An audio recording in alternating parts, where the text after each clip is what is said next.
1 2 3 এই যে সংখ্যাগুলো আছে এগুলোকে বলা হয় স্বাভাবিক সংখ্যা।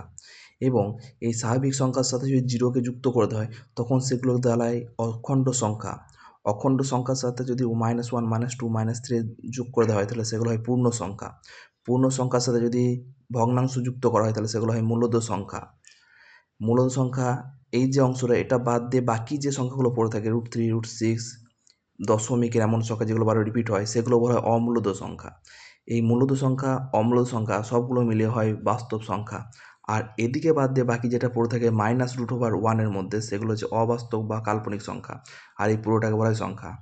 2 4 6 এই যে 2-এর গ্যাপ থাকে সেই সংখ্যাগুলোকে বলা হয় জোড় সংখ্যা। আর 1 3 5 এই সংখ্যাগুলো 2-এর গ্যাপ থাকে এগুলোকে বলা হয় বিজোড় সংখ্যা। আবার 2 3 5 এই যে সংখ্যাগুলো হয় এগুলো বলা হয় মৌলিক সংখ্যা। সবথেকে ছোট মৌলিক সংখ্যা হচ্ছে 2। আর মৌলিক সংখ্যা ভাবা যায় কিভাবে, কোনো একটা সংখ্যার যদি দুটি উৎপাদক থাকে একটা সে নিচে আর একটা 1, যেমন 3-এর ক্ষেত্রে 3 একটা আর 1 একটা, তাহলে এর উৎপাদক দুটি একে বলে মৌলিক সংখ্যা। জোড় মৌলিক সংখ্যা হয় একটি, সেটা হচ্ছে 2।